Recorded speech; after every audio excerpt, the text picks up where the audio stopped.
Pastor, 1 week pa lang siyang nakabalik sa bahay ko. 1 week pa lang dito yan, kaya hindi sanay sa buhay na ganito. Hindi siya sanay sa buhay ko. Kahit ako ama niya, bibigyan ko siya ng damit. He's still clinging with his old clothes. Hindi siya sanay. Pinakakain ko yan ng masarap. Ayaw niya. Sapagkat gusto niya yung bahog-bahog sa kanto. Masakit yung tiyan niya, pinapadoktor ko, pinapayos ko. Ayaw niya. Sinasanay ko muna siya dito sa bahay ko. Once upon a time, you were like that. Although you are a child of God, you are still wallowing in poverty because you are not used to your Father who is the owner of everything. But I will tell you, you grew up in sin. You grew up in the devil's house because he snatched you away by disobedience and sin. Ngunit kaya dumating ang ating Ama, ibinalik niya tayo sa kanyang pamamahay. Hindi lang tayo sanay, ngunit ang lahat ng karapatan nasa sa atin na. Kaya sinabi niya, ask and it shall be given. Seek and you shall find. Knock and it shall be opened unto you. Lahat ng anak ng Diyos, itaas ang kanilang mga kamay. Lahat kayong anak ng Diyos, mayroon na kayong power na humingi sa inyong Ama. Ang inyong Ama ay mabait sa lahat ng Ama. Ibibigay niya ang lahat ng inyong pangangailangan. Sinabi niya, pumunta ako rito upang bigyan sila ng buhay. Buhay na masagana. Tapos kinausap ko yung bata, Dong, alisin mo na yung damit mo. Kilalanin mo na yung Ama mo. Huwag ka nang mahiya. Alisin mo na, baguhin mo na yung pag-uugali mo. Itapon mo na yan. Hanggang na-convince ko yung bata. Ganito ang ginagawa ko ngayong gabi nito. I am trying to convince you that our Father in heaven is not a liar. Hallelujah! Anong gagawin mo? Baguhin mo yung iyong paniniwala sa iyong Ama. Mabait siya. Ang gawin mo lamang, tumawag sa Kanya at sabihin mo, Ama, ito ang aking pangangailangan. Do you have faith in the Word of God? Do you have faith in your Father that what He says He is going to do? The Bible says He was rich and He became poor so that we might become rich. Do you believe that? You deserve it. You are a child of God. Hallelujah! Sa araw, si Abraham. Kilala ba ninyo si Mr. Abraham? Bata pa. Sino nakakakilala kay Mr. Abraham? Kaibigan siya ng Diyos. Isang araw, kinuha siya sa kanyang dako. Tapos pinangakuan ng isang syudad na hindi ginawa ng kamay ng tao. Sabi niya, Abraham, humayo ka, sumunod ka sa sasabihin ko sa iyo, sapagkat ang syudad na ibibigay ko sa iyo, pinakamaganda sa lahat.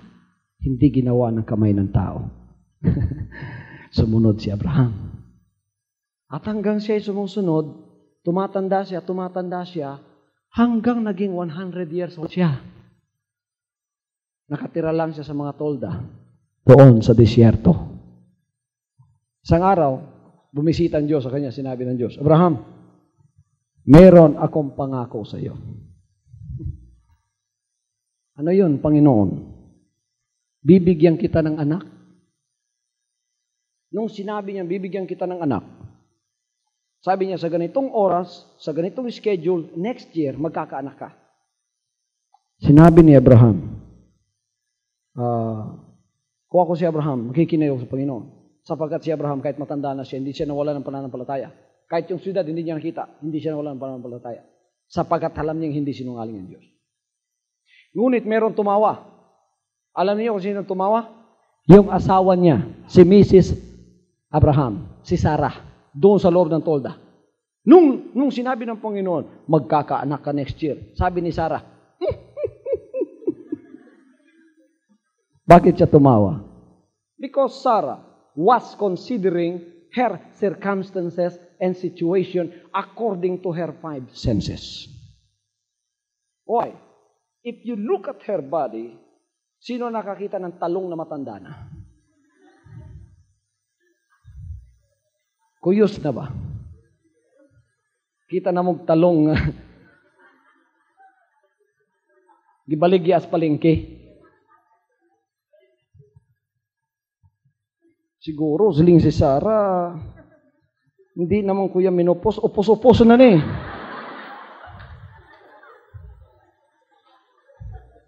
Tinitingnan niya yung katawan niya eh. Matanda na siya, uugod-ugod na, may sungkod na nga eh. May tungkod na nga eh. Kaya tumawa siya. Sinong pinakamatanda rito? I'm not trying to insult you. Pero siguro matanda pa si Sarah sa inyo dahil 100 years old na siya. Kaya siguro wala pang 80 years old na nandito ngayon. Siya matanda na. 100 years old. Magkakaanak. Her sense of touch and her sense of feeling is rebelling against the Word of God. Anong sinasabi ng katawan niya? Hindi pwede yan. Matanda ka na. Mikupos ka na.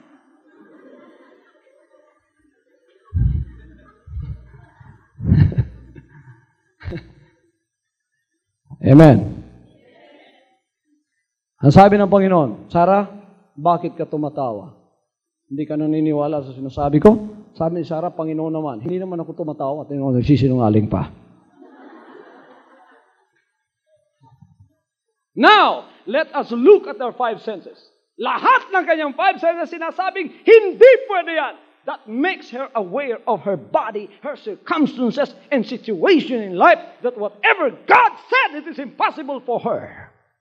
The Bible says, with man it is impossible, but not with God. For with God, everything is possible.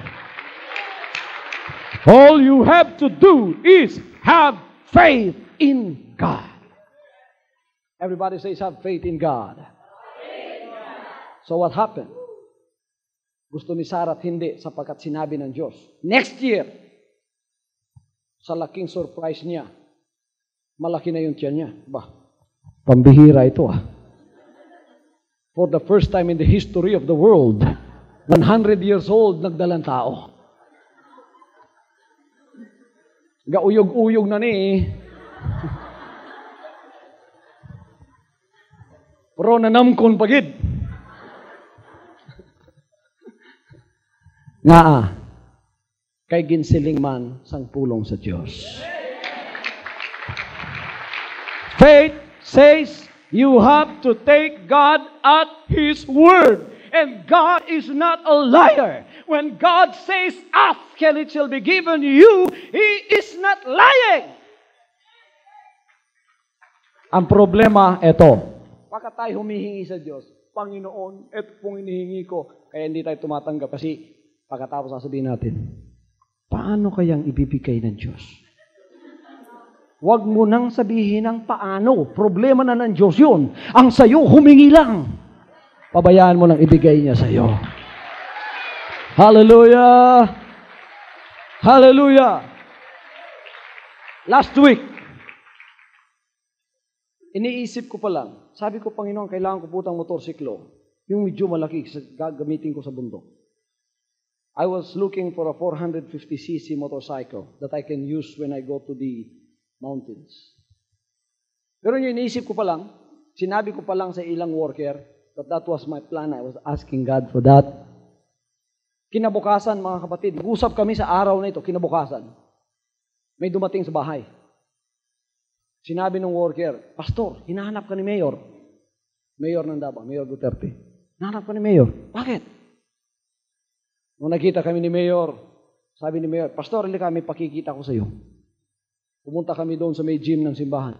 Pinakita niya sa akin, nakaparking na motor, 750 Yamaha Virago. Sabi ko, Mayor, ang ganda niya na. Sabi niya, Pastor, bibigay ko sa iyo yan. Tapos, isang minuto lang siya doon. Binigay niya yung susi. Sabi niya, the registration will follow. And before I left for Bacolod, and the registration kompleto na. Nasa akin na lahat. Binigay. Walang kaabog-abog binigay. Sino nagbigay? Ang Panginoon. Ginamit lang na yun. Amen! Ano ang mangyayari sa inyo kung kayo ay umuwi ngayon, pagkatapos yung hinihingi ninyong bahay, biglang-bigla binigay sa inyo? Mahirap ba yun? Basig masiling ka, pastor, may kupos ang akong ekonomiya. I was born in poverty, I will die in poverty bala. Daw ikaw si Sarah? Daway na gid sang paglaom sang imo kabuhi. Abaw gid. You must have to change your faith. The devil has deceived you for long. Now it is your time to get up from the ashes of your doubts and let God be your God and let Him be your King and let Him be the Lord of your life. And He will fulfill the desires of your life. Merong humihingi dito ng sasakyan. Merong humihingi dito ng bahay. Merong humihingi dito ng maraming pinansyal na magagamit niya sa kanyang pamamahay at pagkatapos sa kanyang paglilingkod sa Panginoon. Hingin mo, bibigay ng Panginoon yan. Anong mangyayari sa isang linggong ito pagka yan ay binigay lahat ng Panginoon sa iyo? Magsasaya ka at sasabihin mo, purihin siya. Pagagawa ba ng Diyos ang lahat ng bagay na yan?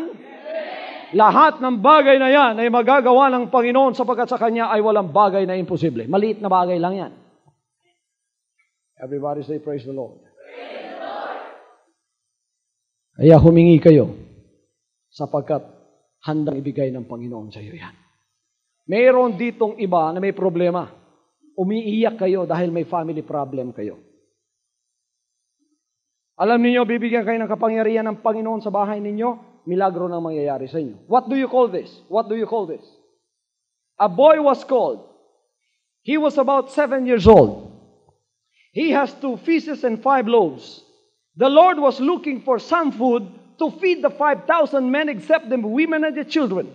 If you include them all, there are about 12,000 that day that listened to His sermon and they grew hungry and the Lord wants to feed them because He had compassion on them. And the disciples brought a little boy about 7 years old at sinabi nila, this is all the food that we got. 2 fishes and 5 loaves. Sabi ng Panginoon, dalhin niyo dito. Then the Lord thanked it. He put it into His hands and then He thanked the Father in heaven. Tapos sinabi niya, okay, lined up. Sabihin dalawa. Hatiin ninyo ang 2 fishes. 2 fishes divided by 12. Ilan? Maliliit na 12 pieces. Pedro, etong 1 piece mo. 5 loaves. Pinupuputol-putol. Maliliit na peraso rin yun. Tapos mga kapatid, sabi niya, okay, you distribute to all. If you were the apostle, first of all, you will be using your 5 senses. Lord, katarsugid sa imo ako. Ang buot mo ihambal, pakanon taning tanan ng mga tao, di isang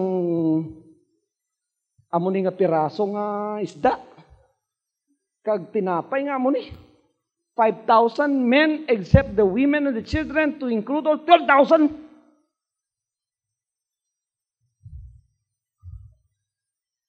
Pero nasanay sila sa Panginoon eh. Kaya yung kanilang 5 senses, wala na yon. Yung 6th sense nila, bumalik na. Sapagkat alam nila sa Panginoon, walang bagay na mahirap. So if I was Peter, this is what I am going to do. Uuna ako dito. Yung unang bibigyan ko, kawawa yon. Sapagkat maliit ang iisipin ko. Sister, maliit sa iyo ha? Kasi baka mawalan na sa kanya. Kawawa ka rin, maliit sa iyo. Ikaw din. Pero nagtaka ako, nung pang-5 na, pang-7 na, yung isda at yung tinapay, lalong lumalaki. Kung ako si Pedro, anong gagawin ko? Nakapagtataka ito Kukunin ko nga lahat. Kinuha niya lahat. Swerte ka, sister. Malaki yun sa'yo.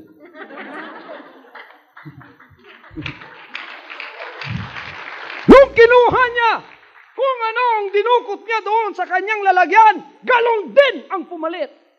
Mas malaki pa. Hindi, ano ginawa ni Pedro? Nagtinginan sila ng mga apostoles na kasama niya as if to communicate mentally and says, may milagrong nangyayari dito. Diyan, meron din. Lakihan natin. Lahat kinuha. Pinagbigyan lahat. 12,000 were fed on that day by the 2 fishes and 5 loaves. Then, eto pala kapag tataka, sabi ng Panginoon, sige, ipunin ninyong lahat ang sobra. Nung inipon ng sobra, sabi ng Panginoon, 12 big basket full were the leftover. Meron ninyo, 12 kabukag ang sobra. Sa duha ka isda, kag 5 ka tinapay. He is the God of supply. He can supply your every need. Amen. Do not limit God. He is unlimited. Do not limit God. Pag-uwi ninyo sa bahay ninyo, lahat ng kailangan ninyo, ilista ninyo, ha? Eto ang gagawin ninyo. Gumawa kayo ng miracle bulletin board. Sinong gagawa niyo? Yung nagtaas, pagpapalain ka agad. Yung hindi, wala kayo. Anong gagawin ninyo? Ang size is about 2 feet by 2 feet. Okay? Lagyan ninyo sa taas, Jesus Christ, the name above every name. Miracle bulletin board. Ang gagawa nito, pagpapalain at bibigyang milagro araw-araw. Tapos, wag muna. Di pa ako tapos. Ilagay ninyo yan doon sa prominent place ng bahay ninyo. You put that in a very prominent place where you can see it every day. Lahat ng kailangan ninyong isulat. Idikit diyan sa miracle bulletin board. Lahat ng ididikit ninyo diyan, pangangailangang nakasulat, isusupply lahat ng Panginoon. Yung may mga karamdaman, o kaya may mga mahal kayo sa buhay na may karamdaman, nasa ospital, nasa bahay ninyo, gusto ninyong gumaling kayo at gusto ninyong gumaling sila. Itaas ang inyong kanang kamay. Yung kaliwang kamay, ilagay sa inyong dibdib, mga kapatid, pagtanggap ng mga pagpapalang nagmumula sa Kanya. Father in heaven, right now, I pray for everyone whose right hand is raised up unto Thee, their left hand on their breast, receiving your miracle of healing right now, for their sick bodies, and for their sick loved ones who may be in the hospital or at home and suffering from any ailment, diseases, and afflictions in the body. You came to restore everything that was stolen by the devil from us. He robbed us of every blessings, of every healing. Now you've come to restore it back to us. Ibabalik mong muli, Panginoon, ang lahat ng mga kamay na nakataas, ang mapagpalang kamay ni Jesus Christ, na tatanganan ninyo sa mga sandaling ito sabagat siya'y naririto. Tanggapin ninyo ang inyong milagro ng kagalingan in the name of Jesus. Ikaw na magnanakaw na espiritu, ninakaw mo, pinatay mo, at iyong pinuksa ang kanilang masaganang buhay, umalis ka sa kanilang pamumuhay. Panginoon, sa pamamagitan ng Espiritu, sinabi mo, ikaw ay ibabalik mo ang masaganang pamumuhay sa kanila. Aalisin ng Panginoon ang inyong mga karamdaman. Receive your miracle of healing right now in Jesus' name. In Jesus' name. Amen. From now on, Holy Father, not my will, but your will be done. I said, Father, you have chosen me. Give me the strength to obey. I will follow you no matter what it takes. If you know me, you cannot be neutral about me. Either you will hate me or you will love me. Because there is only one important business in the world. It is the business of salvation.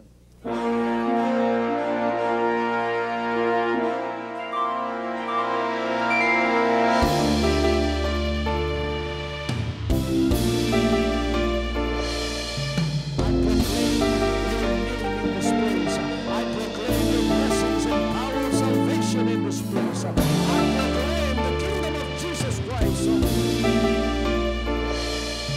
As far as I am concerned, and as far as the work of God is concerned, we have reached the end.